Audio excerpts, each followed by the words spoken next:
Good morning, everyone. Hope we are geared up for the great session on sustainable development and climate goal. I am Payal Goel. I am a director in Deloitte, having over 17 years of experience in the oil, gas, and biofuel space. And I have with me our eminent panel members today. You will hear a lot of perspective coming around on the biofuel, be it CBG, biomass, ethanol, and so on. So look forward for an interesting session. So I would like to invite our first panel member for the day, Mr. Prakash Gupta, who will be covering the future of biomass from the perspective of community-led models for sustainability and economic resilience. So over to you, Mr. Prakash.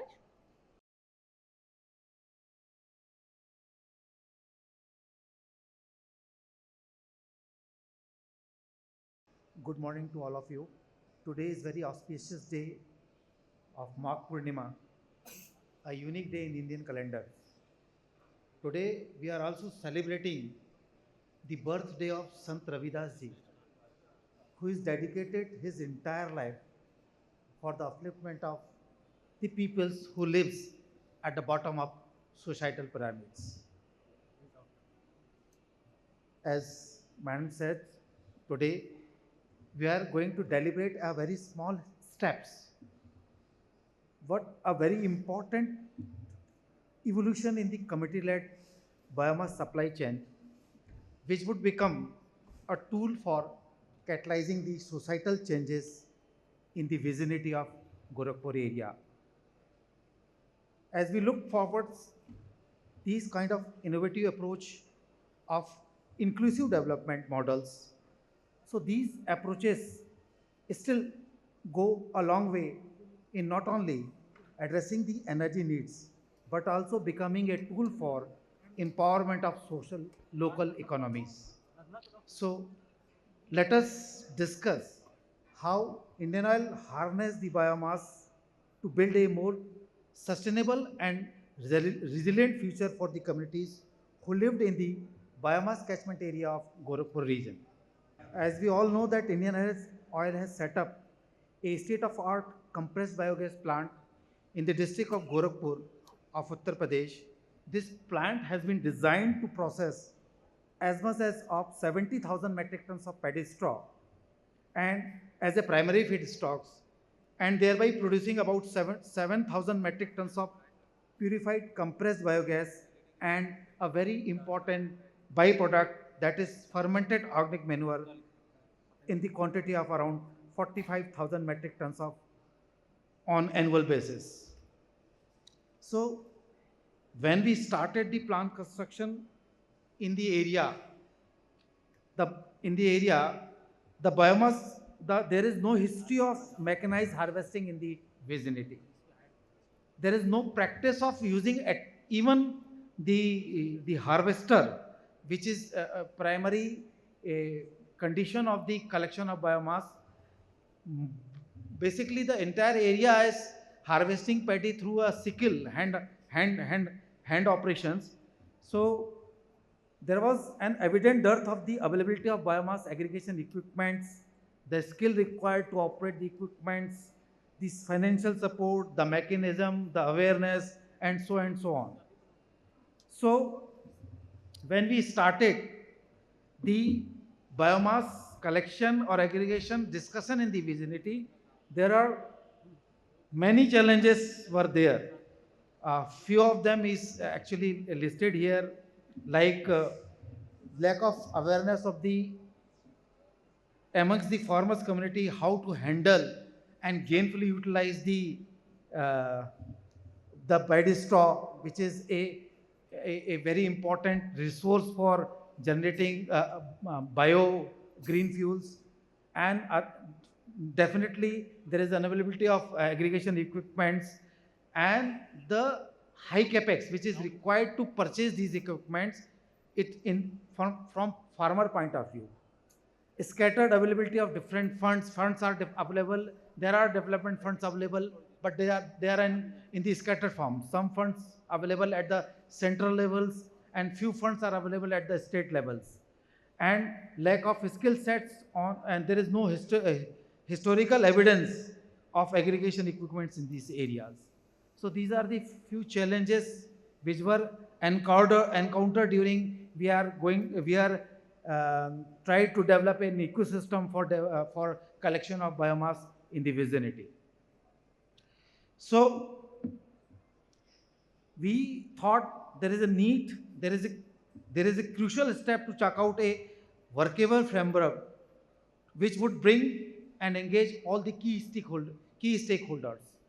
Our key stakeholders is the farmer producer companies, the farmers, Department of Agriculture, the Krishi Vigyan Kendras, OEMs, the original equipment manufacturers, and the financial institutes like banks.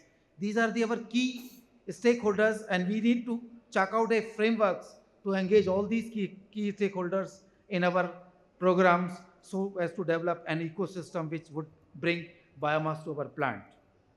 So uh, it is also very crucial to bring a solution in the form of institutional credit, capacity building, skilling in the equipment operations, and government policy to support in the form of subsidy scheme which would extend it to the equipment deployed in the process.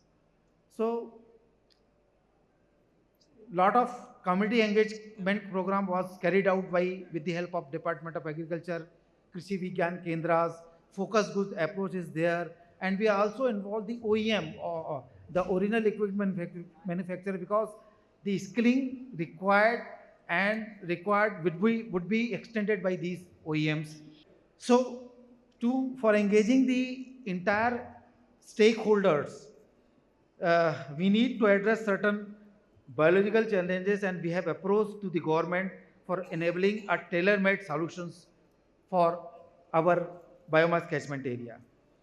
This scheme, the tailor-made scheme, would dovetail in such a way which could help in the development of biomass aggregation equipments under the operational ambit of CRM, that is Crop Residue Management Scheme, under SMEM, Submission on Agri Mechanizations, and Agriculture Infrastructure Fund, that is AIF, and Uttar Pradesh Bioenergy Policy. So we dovetail the three things together, that is CRM, AIF, and UP Bioenergy Policy, so that a tailor-made scheme can be implemented in the Gorakhpur regions.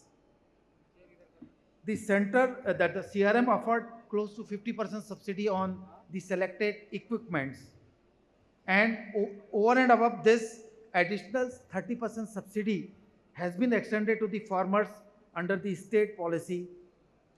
The idea was to dovetail both these schemes so that farmers who are interested can avail 80% subsidy on the equipments which are required to aggregate these biomass for our plants. So according to these schemes, one FAC, farmer producer company, and its three members will get 4 tractors, 2 trolleys, 2 baler, 2 raker, and 1 slasher, that is called chopper, at an approximate capex of 83 lakhs. Out of which 57.4 lakhs has been absorbed under the subsidy available under two schemes, that is CRM and UP Bioenergy Policy. And to mobilize initial capex, because farmer has to invest initially, then only the subsidy has been credited in his accounts. So there is a need to extend the AIF, Agriculture Infrastructure Fund, to the farmers or to individual beneficiary to address the initial capex requirement for purchasing of the equipments. So AIF, to extend AIF, a financial institute has been roped in, and there is a dedicated team is formed under the guidance of DD Agriculture and DGM Financial Institute to extend the AIF to the each and individual beneficiaries. In addition to this, OEMs were also an integral part of the whole exercise for ensuring timely delivery of equipments at a reasonable price and prompt maintenance and repair services to ensure maximum deployment and utilization of equipment with minimum operational risk. So we have enabled upskilling of the FPOs, on operation and maintenance of biomass aggregation equipments. Very small glitch of breaking of small bolts will hold the equipment for a 2 days or 3 days. And you, as you are aware that it is very small collection window. If the equipment hold for a 2 or 3 days, then there is a huge loss for the farmers who invested large amount of large amount of money to purchase these equipments. So we have to ensure that there is minimum operational risk, so that OEM is very important to on-site services of the maintenance of the equipment is very necessary and important. We felt that, and we ensure that there is minimum operational risk in our area when equipment is operating at the field level. The Department of Agriculture was pivotal in selection of FPOs. The beneficiary is identified with the help of the Department of Agriculture, and mass awareness generation program was conducted with the help of KVKs and Department of Agriculture. OEM is also is integral part when we are doing the awareness program in the in the area, uh, and the beneficiaries is identified in such a way that they will also a enthusiastic farmers or the groups who are deliberately participating in the ecosystems. So the entire system thus graduated into a workable ecosystem, and it is evident by active operationalization of 63 FPCs in the catchment area. So we have identified and extended loan to the 63 FPCs, 63 farmer producer companies.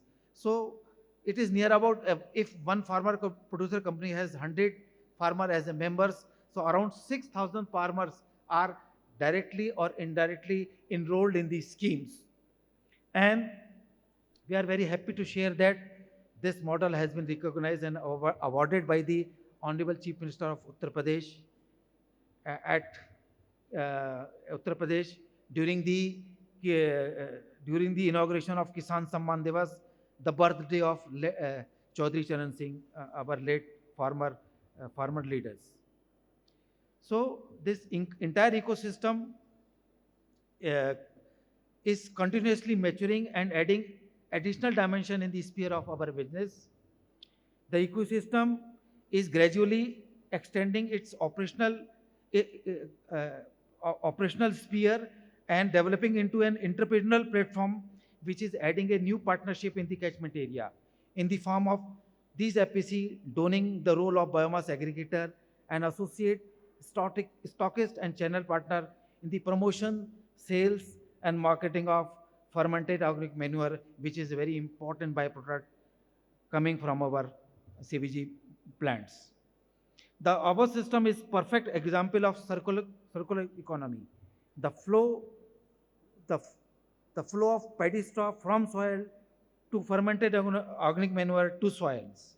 So however, the much uncharted aspects in the value chain remains in the carbon credit space, wherein the modalities of monitoring, recording, and verification of CR's point generated by the way of crop residue management and application of FOM in the field would be again need to monetize and extend it to the farmers, so that additional dimension can also be added in this scheme.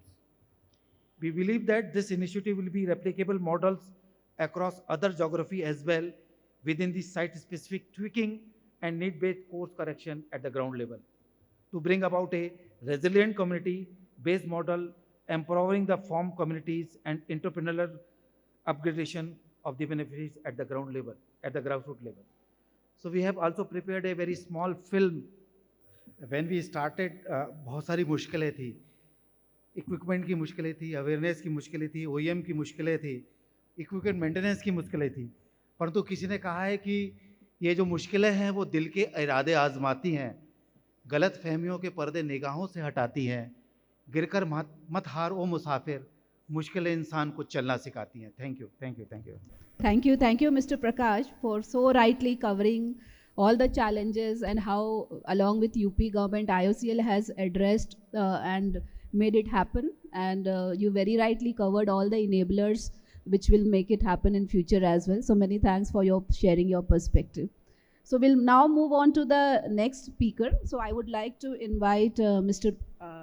Praveen from BPCL to cover his perspective on the hub and spoke model for the supply chain enablement for ethanol and bioethanol refinery. Over to you, sir.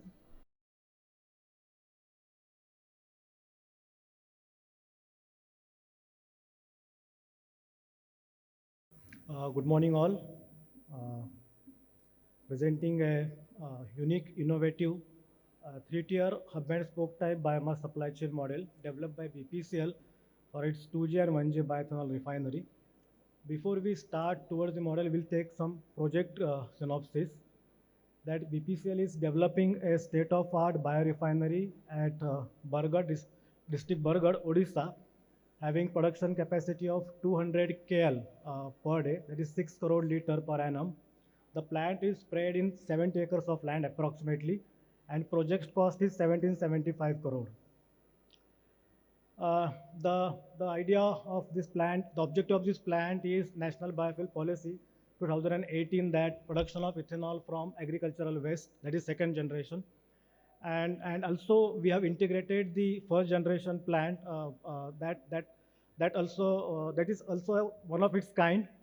The objective is that to provide energy security and economic stability to the country through import reductions.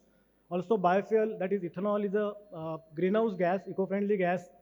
Sorry, it is eco-friendly gas which reduces the greenhouses, and it boosts the rural economy by local employment, as well as ultimately it gives the prosperity to the farmers. The total rice straw requirement of both the plant is 850 metric ton per day when plant operates at its full capacity. That out of that, 480 metric ton will be used for the process and rest for the fuel for boiler, because of second generation and first generation boiler will be fueled by rice straw only. So total we require 2.55 lakh metric ton rice straw per annum. So to cater this quantity, around 1 lakh acres of rice straw will be harvested per season. Fortunately, we have both seasons in Odisha, Kharif and Rabi, and it's available in adequate quantity.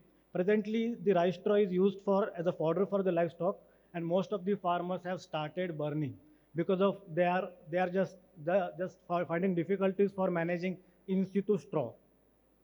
But still, we have conducted the survey regarding biomass availability by its own as well as from Department of Agriculture. It comes to know that near about 4.8 lakh 0 metric ton of net surplus biomass available.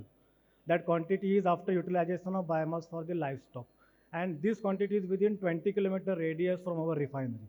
So accordingly, we have mapped the blocks, these 5 blocks, and these blocks are comes under the command area of Hirakud Dam. I think you all know that this is largest dam in Asia, and these blocks comes under the this blocks comes under the command area having 2 seasons of cropping, so that there are less possibility of crop diversification and crop failure. Entire wetland is there, and farmers are growing rice from last 50 years, and it will be continued. So biomass is available right now and in future also. Also, we have tested the varieties, whatever farmers are growing in both the seasons, and we found that in both the seasons, the variety produces more than 30% of hemicellulose and cellulose, and we have decided that we will not take any selection of varieties in the supply chain. This is actual operation of supply chain. After harvesting, our work will start. Our contractor will do the paddy straw baling. As I said, near about 2 lakh acres of rice field will be harvested or baled per year. Bale dimension is 13, 18, and 15 inch because of our plant conveyor is means design on the basis of that.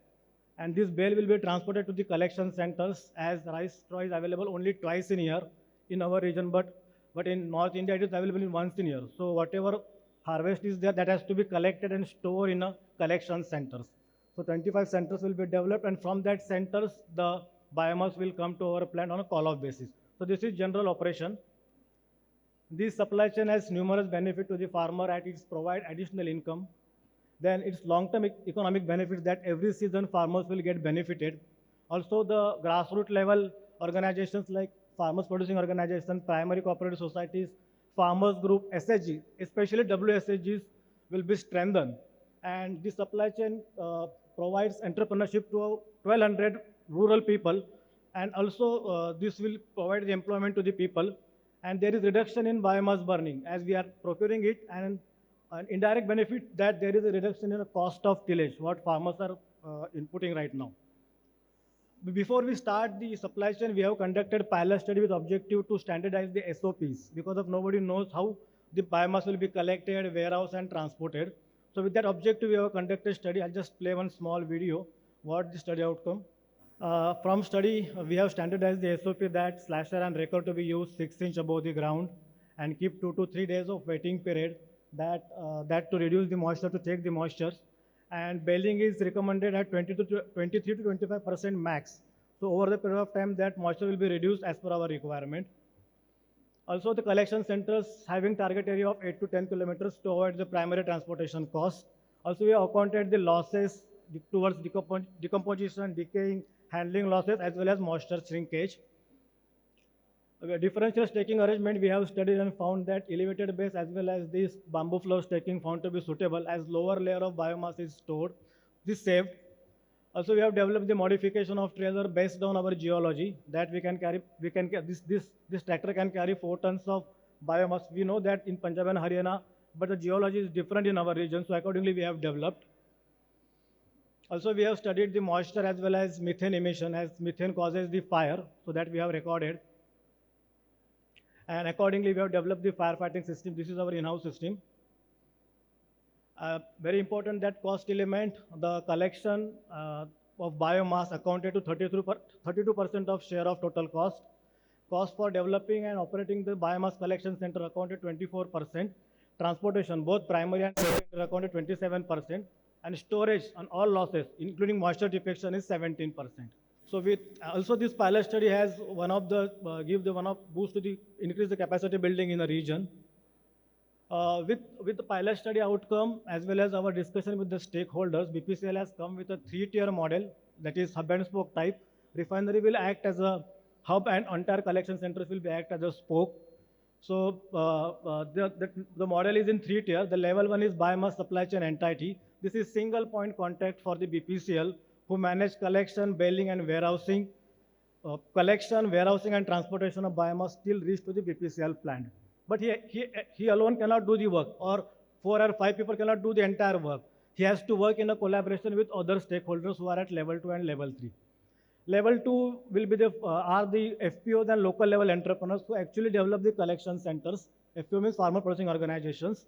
And once they develop the collection centers, they are eligible to get subsidy of 50%, max 50 lakhs from government of Odisha under Mukhyamantri Krishi Udyog Yojana.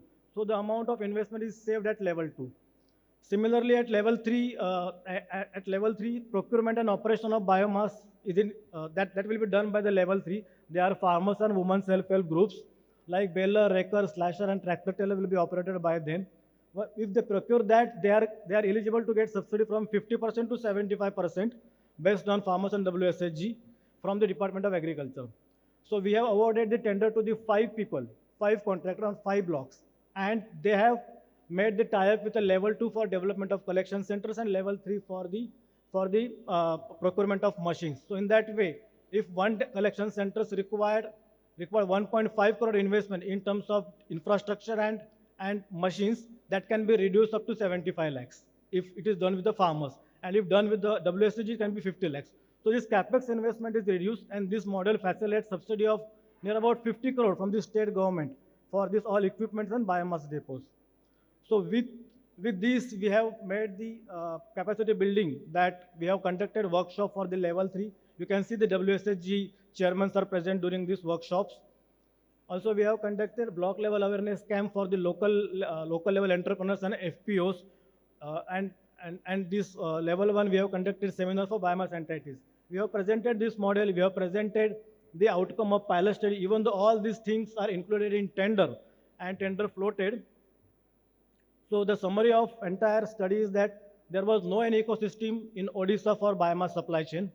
And this pilot study, three-tier model, and various capacity building program successfully led the biomass supply chain for our biorefinery. The supply chain is inclusive of local stakeholders, as we believe that supply chain cannot be developed from the outsiders. It is to be developed to the local people because of they are aware about the sociology, production potential, and geology condition in that locality. So these stakeholders are farmers group, individual farmers, WSHG, local level entrepreneur, business entity, and farm implements supplier or OEMs. So they has to be included in the supply chain. And the support from the state and central government in terms of subsidy will reduce the capex investment, and it gives the boost to the participation of local in the supply chain. Now, with this, we have, as I said, we have awarded tender to the 5 local contractors, and they have started the collections. They have developed the biomass collection center and depots in their respective blocks with the help of level 2. And also they have tied with the level 3 for procurement of machines. And we have given order them in last season that 17,000 metric ton for the commissioning of our biorefinery, and all of them have successfully collected the entire quantity, and biomass collection centers is successfully led for this 2G bioethanol refinery. Thank you very much. Thank you, Mr. Praveen, for so rightly covering. It's a very right example for how you have gone about the entire community engagement from a pilot study. There are a lot of learnings in terms of capacity building is so much important. What will be the cost elements? Then it can be optimized at a later stage. And then you went about developing this three-tier model. So it's complimentary, and a lot of compliments to the entire BPCL team who was involved under your leadership to anchor this program. So with this, we heard perspective around the biomass in the morning. Then we heard perspective around the bioethanol refinery, the pilot program which has been undertaken. Now I would like to invite Mr. Nitin from the Cambio Energy, who will be covering his perspective around usage of bioenergy for marine fuel and how to look at maritime sustainable development.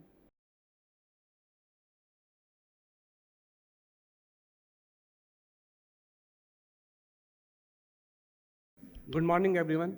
Thanks, Paul, for the nice introduction. It's an honor to speak at India Energy Week 2025. As Robert Swan, American actor, once said, the greatest threat to our climate is a belief that no one else will save it. Our presence here today reflects our commitment to take action. Imagine a world where maritime decarbonization, shipping emission, but also combat urban and rural air pollution right here in New Delhi and beyond. I'm excited to share insights on an innovation that bridges two critical sectors, maritime and agriculture, by addressing both shipping emissions and challenges of crop residue burning. With energy security and decarbonization as critical priorities, biofuels will play a critical role in shaping the future of the transportation.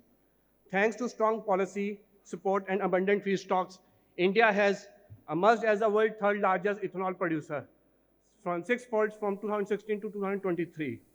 Building on this momentum, I am excited to share insights on sustainable marine fuels, where economic ambitions aligns with the environmental responsibility. Before we move forward with my presentation, I would like to share a few quotes with you, a thought-provoking quotes that's like, sustainability is not about survival, but decarbonization is about thriving. As Zoshan Zeitz, the founder of Zeitz Foundation, the former CEO of Puma, once said, sustainability is no longer about sustainability, doing less harm. It's also about doing good. Even the IPCC once said, it is too late for the carbon neutrality. We need to go carbon negative. So these statements have inspired us to develop a technology or a solution that addresses and overcomes key challenges of the maritime sector, which contributes somewhere around 3% of the global emissions. Even the average age of a ship is 22 years in 2023, and over half of the ships were either too old to retrofit or too young to scrap. Moving into 2025, fleet age continues to reshape discussions around vessel sustainability and the challenges of decarbonization. Even today, 98.8% of ships running on the fossil fuels. Beyond maritime decarbonization emissions, urban and the rural air pollution accelerated by stubble burning remains a pressing concern. During peak burning season, stubble burning contributes 25 to 45% of the pollution according to SUFFER. with various depending upon weather conditions like temperature, inversions, and wind speed. The economic cost is staggering. As per IFPRI report, $30 billion of the India economic loss every year because of this stubble burning due to polluted air, health issues, and other economic impacts. This urgent need to reduce greenhouse gas emissions while tackling stubble burning presents a significant due challenge that demands immediate and scalable solution. To tackle this, maritime GHG emissions and agricultural stubble burning, the industry has implemented various solutions and alongside evaluation regulations, as mentioned by two earlier participants. The IMO has classified fuel solutions into distinct categories, each with its own benefits and some certain limitations. Just like everyone talk about the hydrogen, ammonia, they are the most promising e-fuels, but they face major challenges like storage, cost, and scalability, which requires trillion of investments. Some studies quotes they required somewhere around 10 to 12 trillion of investments for the infrastructure, port upgradation, and the vessel modifications. Fuels like biomethanol still requires 5 to 50% of the external input, which comes from the fossil fuels. Our biofuel system can achieve same decarbonization at just 3% of the total cost and much faster with tackling both maritime decarbonization and stubble burning, offering a dual benefit solution. Introducing Cambio fuel technology, a revolutionary carbon neutral marine fuel solution paving the way for a sustainable maritime, utilizing infrastructure, reducing cost by 97% with potential to achieve net zero by 2035. Cambio fuel derived from lagosonic biomass sequence CO2 into the biobitumen, achieving a carbon negative well-to-wake life cycle assessment, positioning it as a fourth generation biofuel system. Biobitumen applications in construction and infrastructure provide additional benefits, like replacing fossil-based bitumen and potentially storing carbon for decades. The region of the technology was established in 1980 by one of the processors called Bear, which developed the process for extracting petroleum products from sewage sludge using the catalytic low pressure conversion. The commercial feasibility of the process or the product was negatively affected due to the technical challenges related to heat and chemical process, made it less profitable or practical for commercial deployment. The heating requirements too high, inefficient, or costly, making the process less viable. Certain chemical properties, reactions, or constraints prevented optimal performance, this scalability, and cost effectiveness. With the support of our global team and our founder, my partner, Mr. Hans, we able to come up with the industrial microwave solutions, which makes the entire process scalable. We refined the entire system, precise microwave heating, utilizing right set of temperature with carrier mediums, and enhanced catalyst to efficient convert low-grade biomass into valuable liquid fuels. A scalable climate positive solution ready for the commercial deployment. It's a single-step non-polarized catalyst process converts waste lagosonic biomass into low-carbon liquid fuel and biobitumen, which is a level for driving decarbonization focus on various renewable sectors. Fuel for shipping, which is our current core focus. Apart from them, we can also process it for the heavy vehicle transportation, diesel rail engines, power generation, construction and mining equipments. The process goes like this. First of all, we do the pre-treatment of the biomass, then we move the entire process.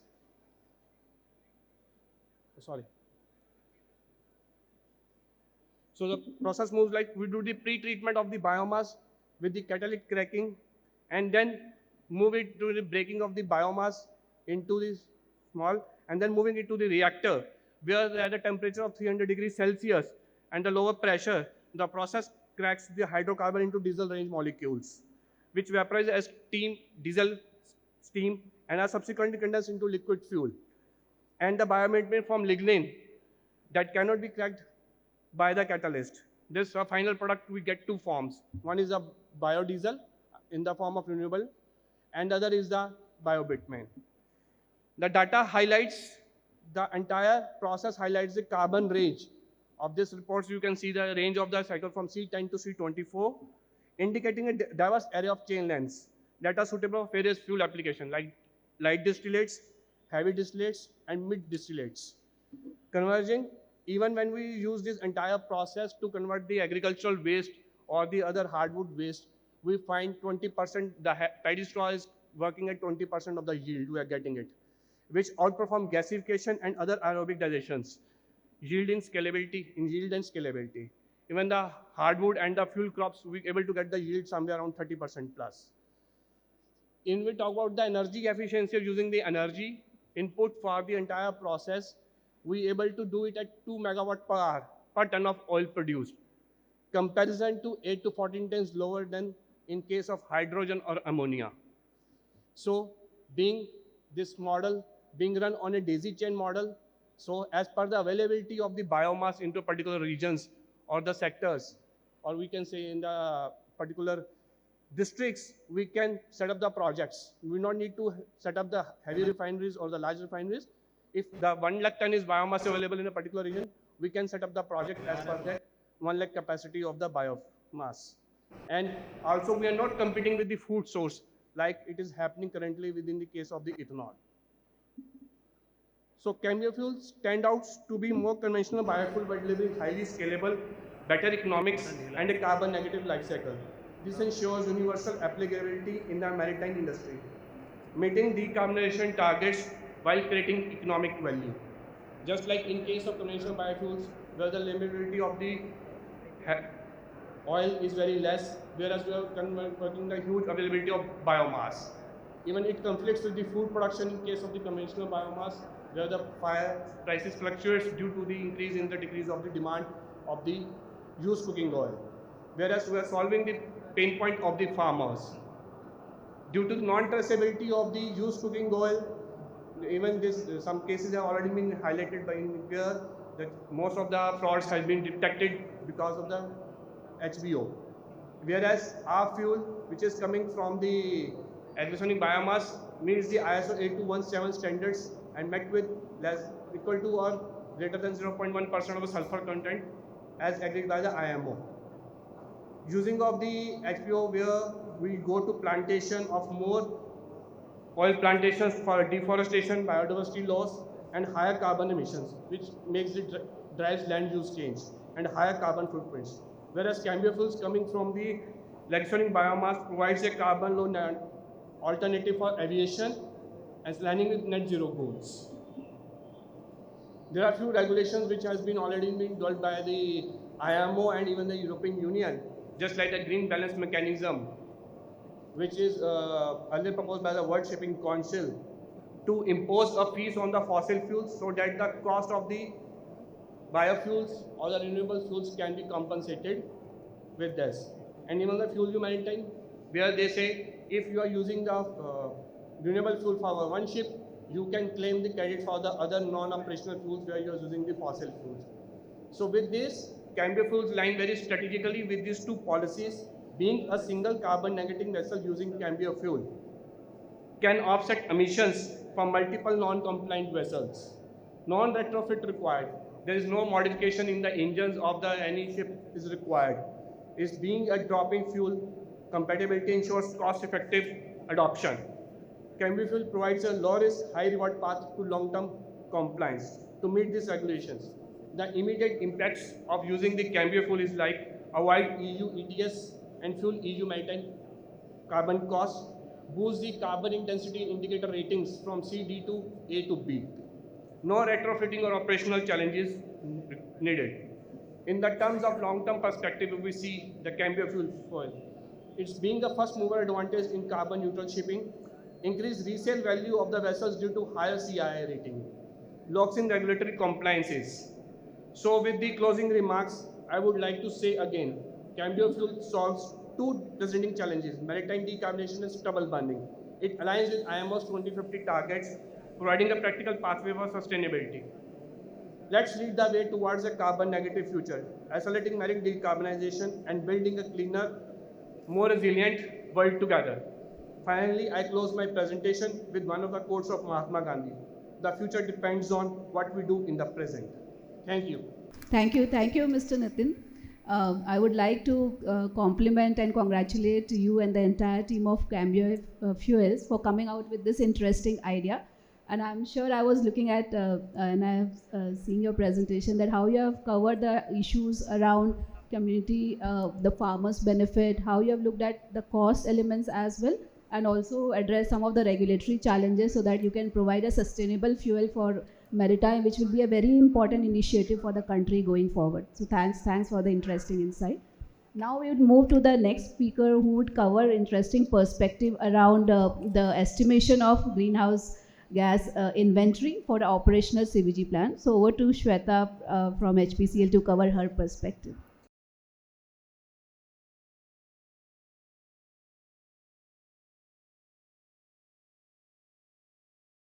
A very good morning to everyone. I am Shweta Kumari, and today I will be presenting on estimation of GHG inventory for an operational CBG plant.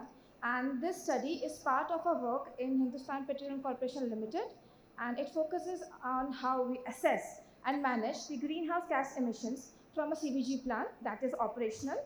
And let's dive into the details of the study and explore how we can further contribute to sustainable practices in the energy industry. So here's a quick outlook of the agenda. We'll start with the introduction to set the context of the study. Next, we'll move into the GHG protocol overview and understand the different scope of emissions. Moving ahead, we'll have the study overview and understand the goals and methodology used. And the next section will cover the GHG estimation process and detailing the data collection and the analysis process. We'll discuss the potential for reducing the emissions and how this efforts contribute to decarbonization. Finally, we'll wrap up with key takeaways and recommendations for future actions. Let us understand the India's biofuel strategy, which plays a crucial role in the country's broader energy transition.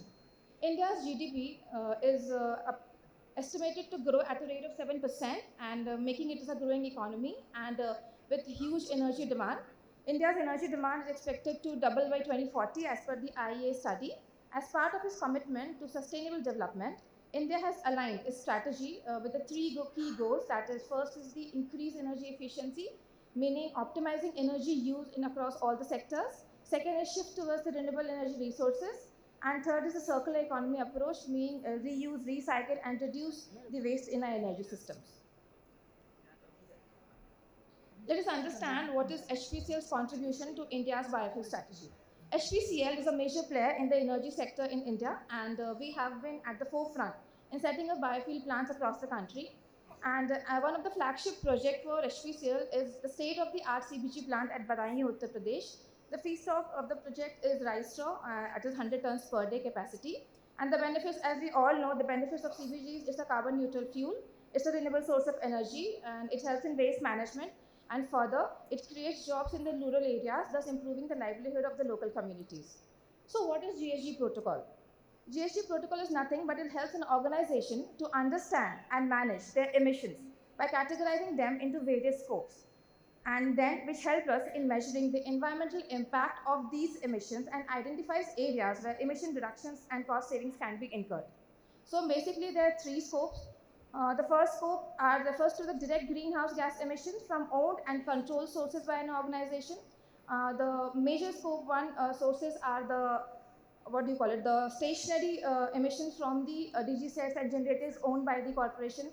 And the mobile emissions include the vehicles owned by the organization.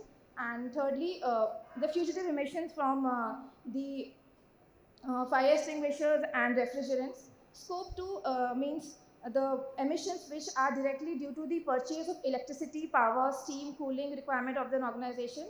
And scope 3 includes all the indirect emissions which is involved in the supply chain or in value chain of the corporation, both in the upstream activities and the downstream activities. The major scope 3 emissions examples include the employee commute, the procurement of raw materials, and the waste disposal. So moving ahead, let's have an overview of the study, which is focused on estimating the GHG emissions from the HPCL sewage plant in Badaiya, Uttar Pradesh, which is near Bareilly.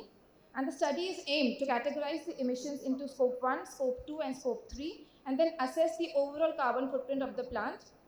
Uh, The result would help in understanding the emission reduction potential of the plant and which will further help to understand the plant's role in contributing to India's biofuel strategy.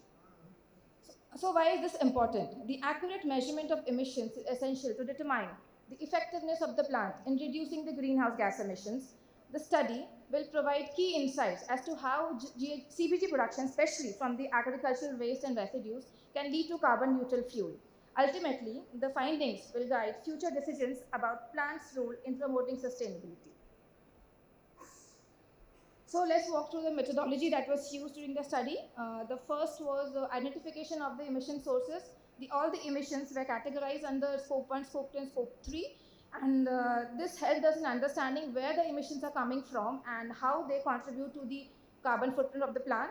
The second step was the data collection. The data was collected for a period of 90 days, which included data from the fuel consumption, the power uses, the transportation of the raw materials, the employee commute data, and the waste management practices. And for each of these data points, emission factors were applied to estimate emissions, which helped us in understanding the plant's overall carbon footprint. And the data, after collecting the data for the 90 days, the findings were extrapolated to get the annual GHG emissions of the plant. So this is the study and this is the results. Actually, the scope 1 emissions from the plant were from the DG sets that we were using. And secondly, the stationary combustion included some of the process emissions included the emissions from a scrubber that is used to clean the biogas, and the fugitive emissions were very less. That was due to the due to the fire extinguishers used in the plant. And the second scope 2 was the power consumption, and scope 3 was majorly from the rice straw or the paddy straw that we were procuring for the plant operations, and including the employee commute and the sale of the product, which was very less. So here are the results of the annual interpretation and the GHG emission study. The scope 1, the major contributor was the process emissions. The second was the DG set that we were using. And the scope 3 emissions included the transmission and distribution losses, and the raw material procurement, and then the sale of the CBG through our retail outlets, and the employee commute. Sorry. So this is the pie chart, and which clearly shows that the scope 1 and scope 2 emissions are nearly equal, and scope 3 is quite less as compared to both the scopes. The total emissions that were extrapolated and calculated were 4,794 CO2 equivalent. So now we have already understood the emissions from the plant. Now we'll move ahead to the emission reduction potential of the CBG plant. The formula that we use is the baseline emissions minus the actual emissions. The actual emissions we had already done in the last slide. So let us understand the baseline emissions and the potential reduction from these plants. The first is we are using biomass for the biomass as the feedstock for CBG production, and by using this feedstock, we are reducing and saving around 21,173 metric tons of CO2 equivalent. The second contribution or most potential point is the use of CBG to replace the fossil fuel. So instead of petrol and diesel, the CBG can be used as a vehicle fuel, and there's a savings of approximately 8,600 metric CO2 equivalent. The third and the fourth one are quite less. Like we are using raw biogas for the boiler that has a potential to reduce 161 metric tons of CO2 equivalent. And we are planning to replace our DG set with a biogas boiler. So there's another potential of reducing the emissions by 86 metric tons. So if we apply the formula, we are getting the emission reduction potential of around 25,246 metric tons. That is very substantial, and it helps in contribution towards India's GHG goals and its broader climate initiative. So let us now discuss the carbon credit estimation and the revenue that can be generated from these plants. First, the carbon credit estimation was done based on the verified carbon units, and the revenue generation was considered at the rate of $3.5 per VCU, that is the verified carbon units. However, there were few costs involved, which included the third-party validation, the VCS registration fee, and the consultant management fee. So these costs were offset, and here are the results. Sorry, there's some glitch. The total revenue was 513 lakhs, and after offsetting the cost, that is 139 lakhs, there's a total net revenue of 374 lakhs INR. And this study has been done for considering a baseline data of 7 years. So the carbon credits, so from these data, we can understand that the carbon credits can provide additional financial incentive for the companies to invest in sustainable and carbon neutral technologies. These carbon credits not only help in reducing the emissions, but also offer an additional revenue stream which can be reinvested into further sustainable initiatives. So what is the positive outlook that we get for the industry? So the CBG plants across India, if these plants are replicated across India, the emission reductions could be equivalent to taking millions of cars off the road. And the policy support and the incentives, which are already there through Government of India, it is likely to accelerate the construction of more CBG plants, thus creating a sustainable jobs and local economics in the rural areas. However, it also encourages for further biofuel development across the country, and the success of this CBG plant, we can see that there is a feasible and effectiveness of putting these plants because it helps in GHG reduction, the revenue generation from the carbon credits, and further there's energy independence and reduced reliance on the fossil fuels, which actually the Government of India is working upon.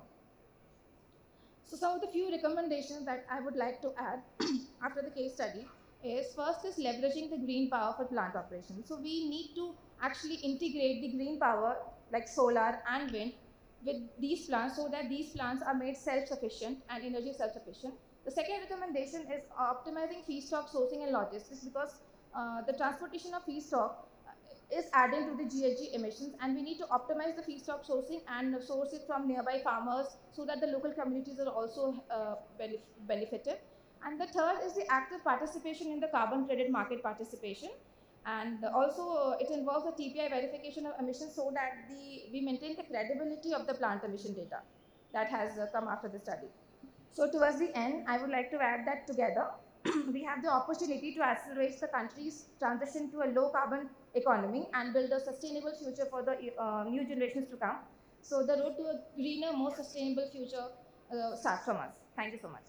Thank you, Shweta, for covering a well thought through approach in terms of the greenhouse gas emission reduction for a CBG plant.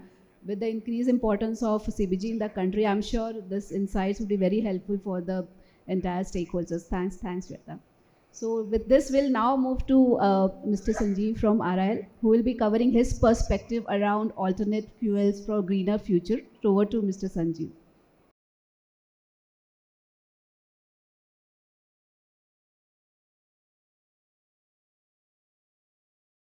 So good morning, everybody. So I am here now talking after as many people who have talked about biomass. Maybe it may appear somewhat repetitive, but still we have our own experiences that are there. What has been talked of is what can be done or what has been done on a limited extent. We have done on a larger extent. And it is more related to in terms of people who are running thermal power plants. Now, this is a disclaimer that we have. This is what we are as Reliance Industries. These are the various growth platforms on which we exist. This is the foundation that we are creating for future value addition. Needless to say, our position in India, leadership. We are empowering the society through our consistent value creation, and biomass is also one of them. This O2C business, which is integration of the entire thing from oil to chemicals. And the various growth engines for sustainable value creation that has been there. So what is biomass co-firing in coal-fired power plants? So biomass, it is co-firing when we say it is mixing the biomass with coal and firing into the plants. It is by integrating the biomass firing, and the advantages being obviously that has been told by many speakers that you use the biomass directly. It is converted into power. Instead of it being burnt elsewhere, it gets burnt into your plant and energy is utilized to generate power while reducing the emissions of SOx, NOx, SPM. These are the key benefits that we realize through biomass firing. Employment generation, carbon emissions, all these things have been talked of all around, except for lowering of SOx and NOx emissions when we talk of thermal power plant, which is a big worry. So these are the various types of biomass that can be utilized.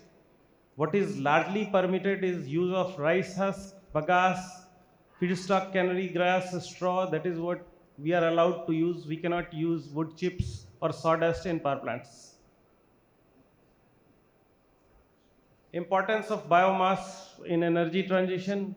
Yes, UNFCCC tells that this is a fuel which can be used for carbon emission mitigation, as it is a carbon neutral fuel. It is called carbon neutral because whatever carbon dioxide it generates on burning, it absorbs during its life cycle. So it becomes carbon neutral to the environment. What is the biomass potential? The CO2 saving potential of the biomass is 90 million metric tons per annum. That is as far as our country is concerned. The various pathways to utilize it are biomass firing in boilers, co-firing in coal-based power plants, production of biofuels, and production of biogas that has already been talked of. Ministry of Power, wide its policy support, has asked for increase in biomass firing by thermal power plants.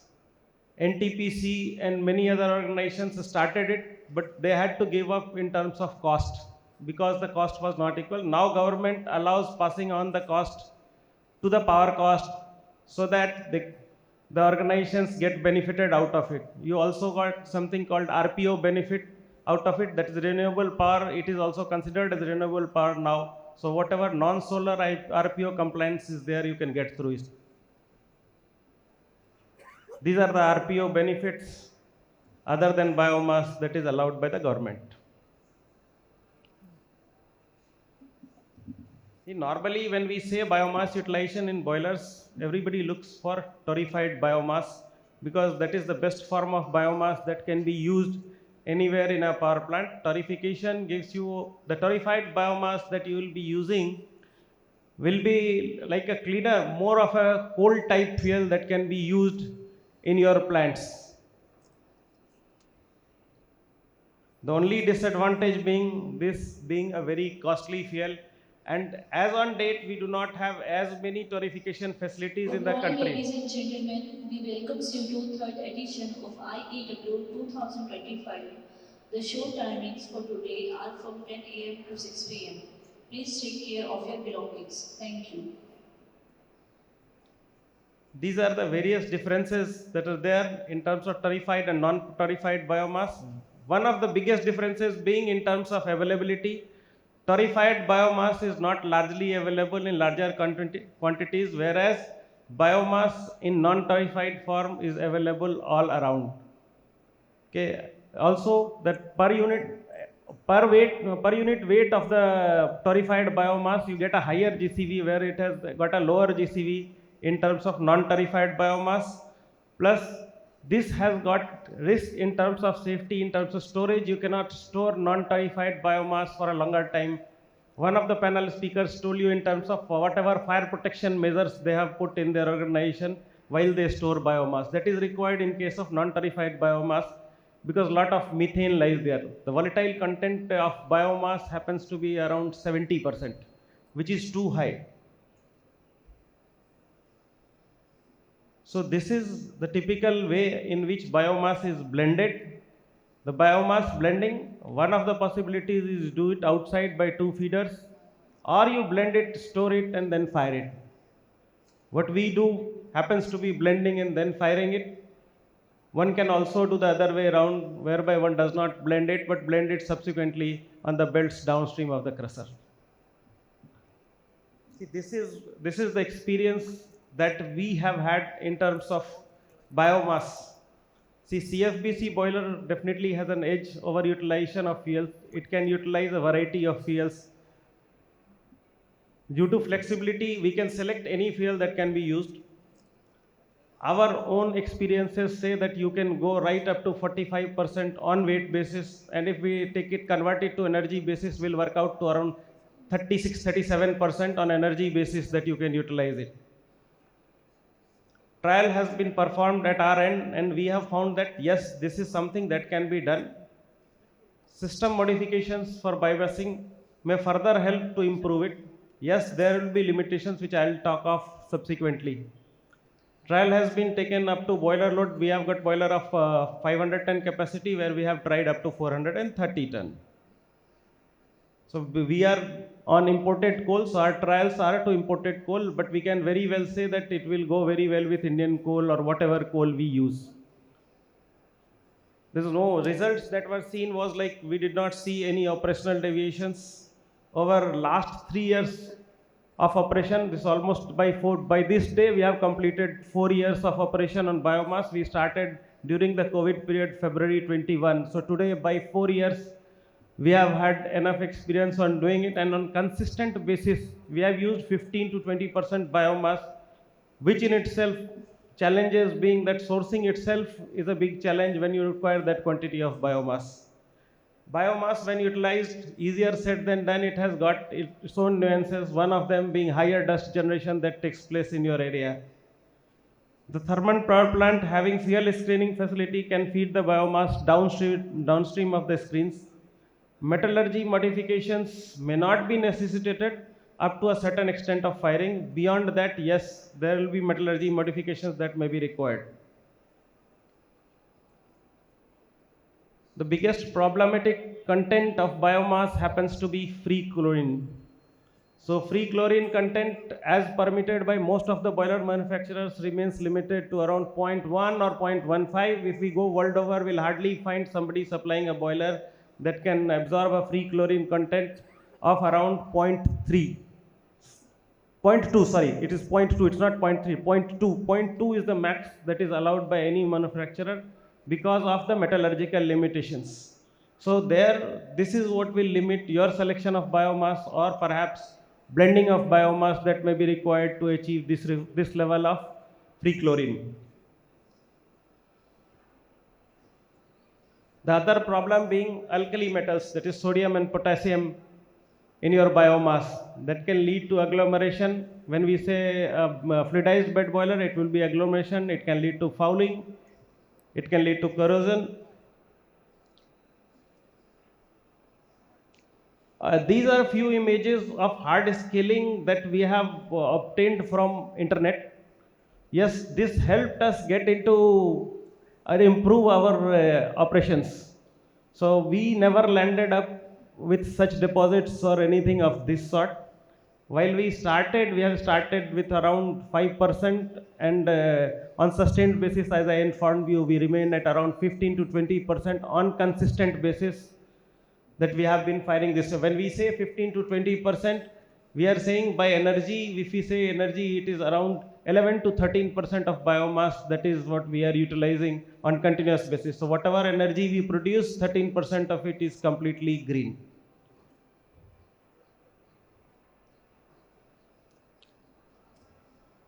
So typical challenges that we face during biomass co-firing, when we say we have collected some non-torrefied biomass, there are a lot of foreign material that gets in. When you collect it from field, it is not that easy that it comes free of any foreign material whatsoever.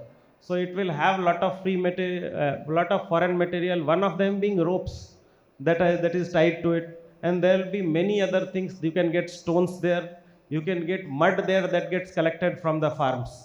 So all these things lead to problems in handling. One of the problems being when you fire the biomass, as it passes through the crusher, it gets finer, it becomes loose. This loose biomass gets stuck up in your grizzlies. So grizzlies becomes one of the problems. Another problem with the biomass being the flowability that you see through your hoppers.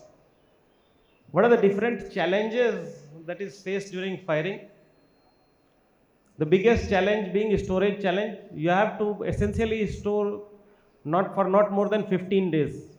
And when you have got fuel with high volatile matter, or like say if you are dealing with something like Indonesian coal, yes, it becomes further challenging, because when we say Indonesian coal, people who are dealing with coal, they know that always fumes will be there. And storing biomass in mix with coal will be challenging. There will be supply chain challenges. See, we can proudly say that while we have used this biomass, we have sourced it from Maharashtra, MP, Rajasthan, Gujarat. These are the regions that we have used around, and we have directly sourced it from farmers. farmers through our collection centers, then to our places. So various challenges that people have talked of a while ago, one of them being infrastructure investment as to who will start collecting it. There will be operational costs plus policy and subsidiary requirements that will be there. Impact on boiler performance. These are some typical impact that is seen when you use biomass. So there is a drop in efficiency that you see because of the hydrogen content and the moisture content of biomass. You see a drop in efficiency. The unburnt carbon changes will be there. There will be a decrease in amount of the unburnt carbon, increase in furnace outlet temperature, that is because of the volatiles that are there, and a decrease in NOx emissions. If you have problem of NOx emission while you are using coal, yes, biomass is a good solution that you can think of, or you should think of ideally, because the policy requires that you should use biomass. So boiler performance analysis and trends of biomass, all operational parameters we have found to be within limits. Nothing adverse has been seen till date on whatever usage we have done, whatever inspection we have done. It has been found to be highly encouraging. Further possible modifications, if we intend to go higher, we have identified what could be the path forward. But yes, when we say we will be going to 67% or higher than 30%, when we say what get limits us, definitely happens to be free chlorine. So free chlorine is something that will make it difficult sourcing biomass for your thermal power plants beyond any level of say 25-30%. Beyond 30%, if you go, you'll have to limit the selection of biomass that is supposed to be used. These are few operational changes and practices that are recommended or that should be done in order to protect your boilers if they are not there, like protection of your ESPs. Some boilers using this biomass have reported fires. So all this out of various experiences that you get throughout, we have built up our systems, and we can proudly say that whatever we have done has been flawless till date, and we happen to be the leaders in utilization of biomass in production of power. At least in India, we can say that we are the only ones which is using the highest biomass quantity. See, these are possible practices to improve the CFBC integrity that can be considered. These are the operational best practices that you can adopt.